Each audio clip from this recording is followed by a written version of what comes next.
Welcome back to Family Secrets. This is Brian and Leslie Fothery coming to you once again. This is unit number 2 in the second course of I'm Married, Now What?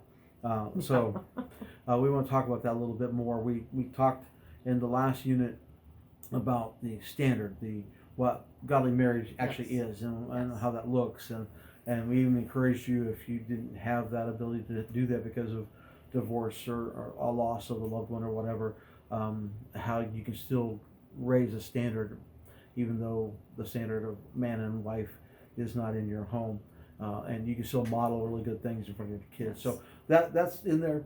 That's in unit 1. Go back and check that out.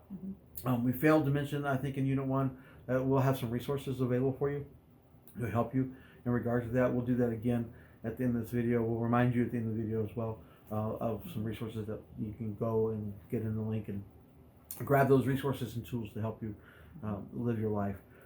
So today we want to talk to you about, in this particular unit, we want to converse with you about, okay, I'm married, now what? Number one thing you have to do now that you're married is the Bible talks about leaving and cleaving. So what's that mean? It's Genesis 2, verses 22 through 24. It talks about when God made Adam and Eve, and they had, he put them together, and Adam's like, finally, this is great, because he'd been looking for a mate, and the birds and the cows and the ducks weren't. That was quite it. No, they weren't cutting it. And when God put him to sleep and made Eve from his rib, and then he came back, and this beautiful thing is sitting next to him, and he's like, God, you rock, yes, way to go, God. And so then God gives him some direction. He says, when you get married, and God married them. What a cool thing that is. But God married them. He says, I want you to leave your mother and your father. I want you to cleave to your wife. Right. Now, I kind of lightly brushed over this in the last unit, but we want to delve into a little bit more. First off, isn't it interesting? Adam did not have a mother. He had a father. God was his father. But he didn't have a mother. Yeah, he tells him, leave your mother. Why would he tell him that? Because Adam was the standard for mankind. And God knew that there would be mothers from then on throughout the eons of history. So he's directing to you and to me, hey, when you get married, it's time to leave mom. Yeah. It's time to leave dad. And it's time to create your own family. It's time to create your own marriage. It's time to create that space. You are to leave them and cleave to your spouse. Now, what's that mean? Because does that mean that I never talk to my mom and dad again? No, that's foolish. Because that would conflict with scripture later in the New Testament that talks about honoring your parents. As you get older, you have to obey them to a certain age, and then you begin to honor them. So you never dishonor your parents, but you do leave them, and you do cleave to your spouse. For me and Leslie, what that meant was we came first. We were first in each other's lives. We became one together, and we did things together, period. Everything we did was about our marriage, our kids, our lives. We did all of that, and we did it in such a way that we left our parents, and which was not easy. Leslie only knew living with her parents. I only knew, except for my excursion off to college and some work outside the house. I had never really lived on my own per se, except for a short period of time. And so we learned to grow together, and we left what we knew and began to rely on one another to develop our relationship. And develop our marriage and develop our family. So it's really important that you do that. Now, sometimes that's easier said than done. Right. For example, maybe either one of you might have a domineering father who feels like he should tell you how to live your life. Yeah. Or he wants to make your decisions for you. Yeah. He wants to make your financial decisions for you, or kind of direct what house you're going to buy, or what vehicle you're going to drive. Yeah. And maybe you have one of those. So how do you handle that? Or maybe you have, you've heard the term helicopter mom. Maybe you got one of those that just hovers over and she wants to be involved in everything that you're doing. And she's calling constantly. It could be the husband or the wife. And she's like, I just want to be in your life and blah, blah, blah. I mean, how do you handle that without ruining relationship? Yes. Without causing conflict and confrontation that's unnecessary? How do you handle that? And excuse me, we didn't really have that in our life per se. I don't think. Did we really have anybody who was hovering or Not too much. domineering? Uh-uh. I don't think we really have that. Well, we know people who have. I would say this: boundaries. Yes. Set boundaries. Yes. There are certain things, certain topics, certain areas that are out of bounds for mom and dad once you begin to establish your marriage, and they're not allowed inside that boundary. If you want to learn some really good lessons and how to set boundaries, there's a gentleman by the name of Dr. Henry Cloud. He has a book called Boundaries. He has a teaching called Boundaries, and he'll describe that way better than I can. Learn how to set boundaries, and you could do that. But boundaries are important. You set perimeters of where they're allowed into. Now, don't be ridiculous with it, but perimeters of where they're allowed into your life and into what you're doing. And you need with to each do other. that by having honest conversations. Excuse me. Honest conversations Yeah. with them, Yeah. calmly, not yelling and screaming, Yeah. but calmly saying, okay, we are a family now and we need to make decisions for ourselves. Yeah. We will gladly come to you if we need advice, and we want to ask you for that advice, but we need you to not interject yourself into our situation constantly. Yeah. We need space. Yeah. We need space. So you just have to have those honest conversations with them.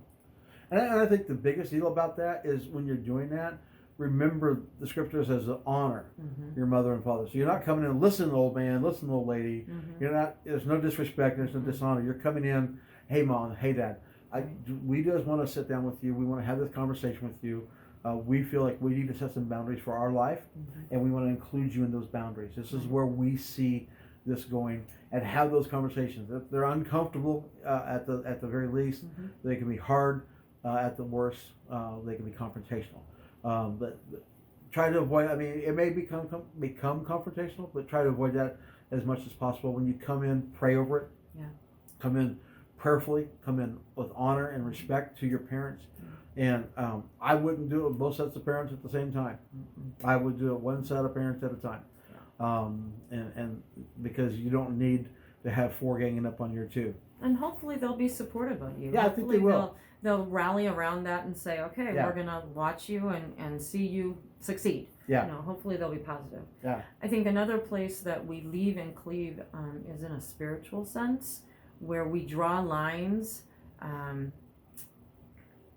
We draw lines and say, okay, in our family, there's going to be no more of this. There's going to be, for us, there was a situation where there was alcoholism in a family line. And so for us, we had to say, we're leaving that part of the family. We are not going to participate in that spiritually. Yeah. And we are going to cleave to one another and to the Lord. We are going to be as one in a family unit that does not participate in alcoholism. Maybe you have abuse. Maybe you have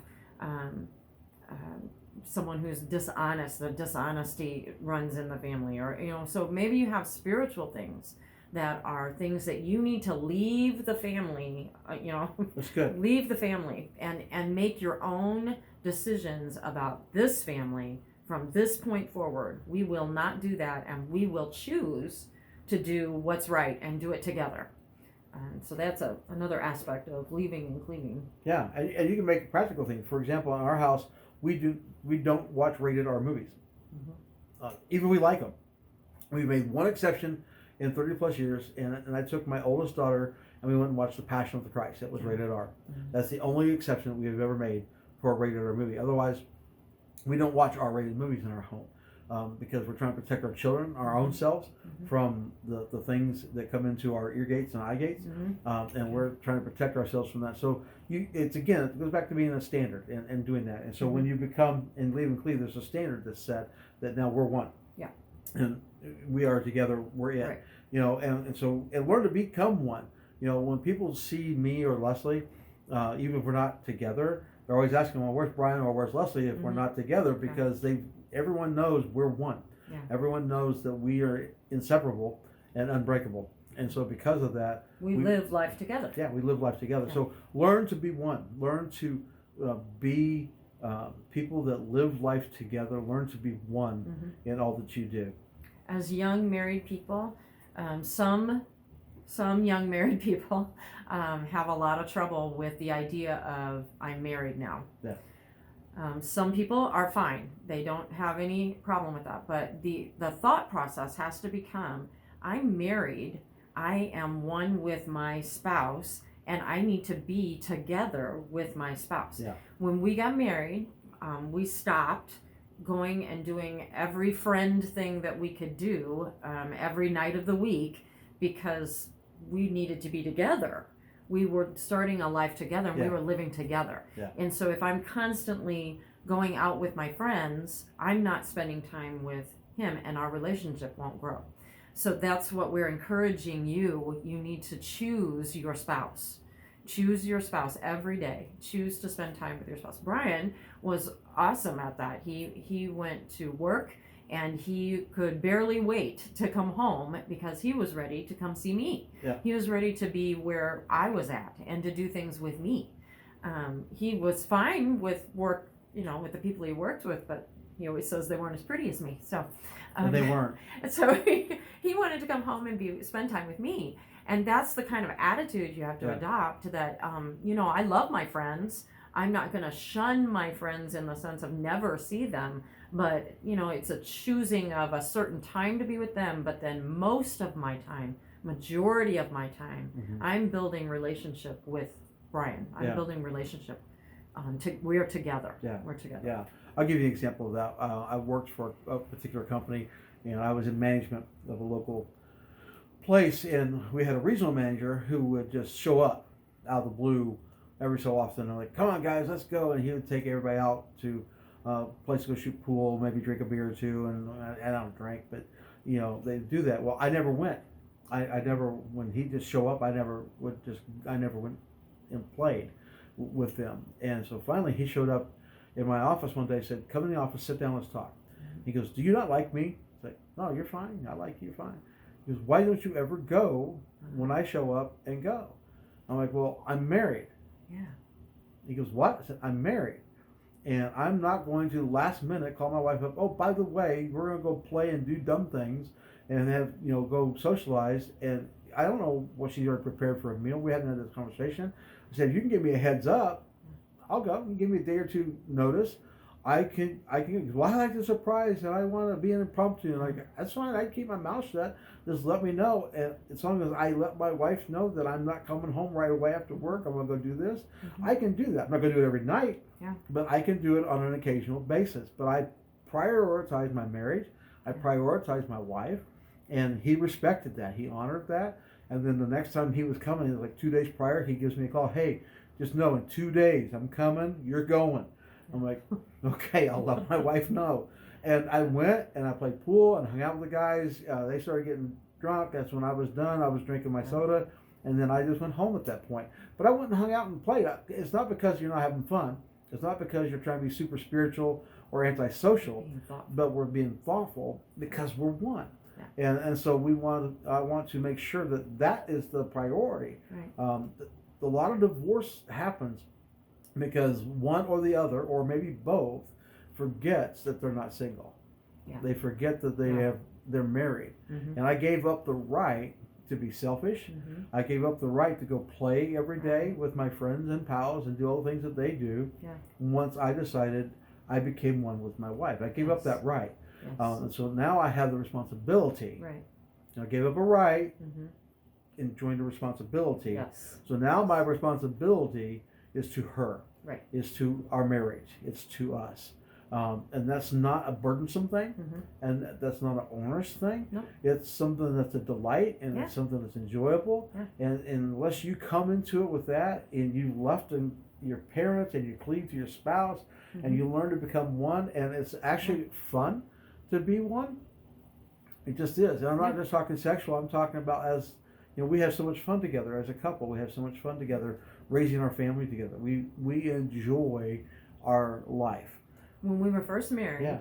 we would especially in the evening, because he would go to work during the day, but when we were home, then we would not do things in separate parts of the house. Mhm. We didn't do things like he had one activity going on and I did another Yeah. activity. we were learning to who each other were. We were Yeah. trying to figure out who we were together, and so we learned to do the same thing.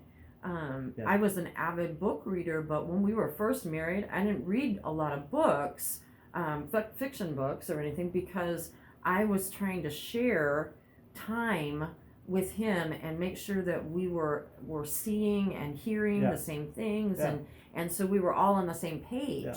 When I get in a book, it's like you've lost me and I'm totally in the story, and I don't know anything else that's going on. Just asking. It's So, true. but you have to pick activities where you're doing them together. Yeah. Because you're learning each other. You're learning how to be a unit, a team together. Yeah. So we had the same show on if we were watching TV, or we were talking about we had discussions, or we went to a place together. He learned to go to the mall with me. I learned to watch a baseball game with him. I mean, we did things together, Yeah. and we got outside of our comfort zones personally so that we could learn about the other one and learn to grow together as one. Yeah, no, it's really super important. You said something I had a thought about. Let me get it back. You were talking about, oh, you know what it was? We're talking 30 years ago, right? 30 plus years ago. I'm going to tell you right now, if you're watching this, it's much more difficult to do that. Yes. Because you got tablets, you got gaming, Phones. you've got phones, you've Mhm. got computers, you've got Social smart media. TV, Mhm. you've got, I've got my streaming, you've got your streaming. I'm going to do Disney Plus, I'm going to do Discovery Plus. Oh, by the way, Paramount Plus is kicked in. I'm going to do that one. So you got your spouse, your kids in 17 different rooms watching Yeah. 17 different things. No one's interacting. You're isolated, and you're not developing your marriage and your family. It's hard. We're going to urge you, don't do that. I think it's okay to do that, but not make that the norm.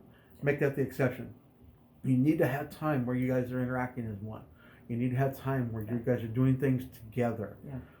The kids are going to gripe, and they're going to complain, and they're going to groan, and your mom. As far as that goes, your spouse may gripe, complain, groan, and moan. Well, I don't want to watch that. I don't. Force yourselves to be one. Yeah. The dividends. Come into agreement. Yeah. Come into agreement. It's a really important thing to be able to do. The dividends from that are priceless. Yeah.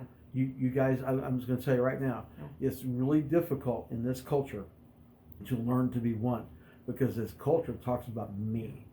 I can't tell you how many marriages I've heard where one of the other spouse is like, I've been married forever, been doing all this stuff.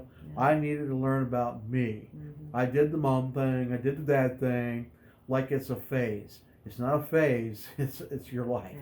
Yeah. And they did all that, and then like, well, I'm going to take 2 years and go find me, and they leave their spouse and their kids, which is mind-boggling to me, Yeah. alone and go do their own thing. It's all about self-love, self-need, self-blah, blah, blah. I'm going to tell you, you've given up your right to have self-anything. Yeah.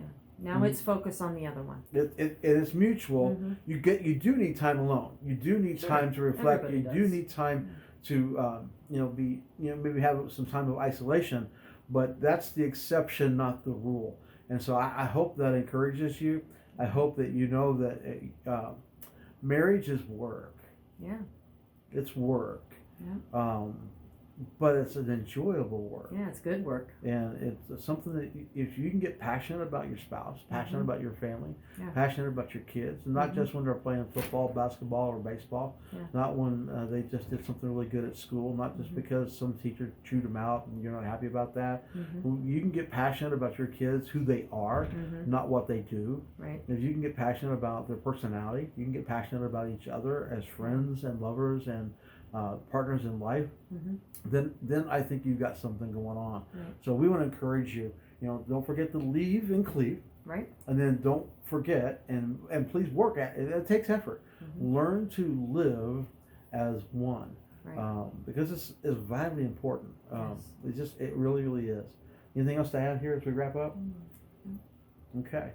Well, like I told you at the beginning of the video, we'll have some resources for you to help you. Yeah. Because we don't want to tell you to do something and then not give you the tools and resources to make Yeah. that happen. Right. But it still takes a decision. Mm-hmm. It still takes effort, and it takes you saying, this is what I want to do. This is what I want to be.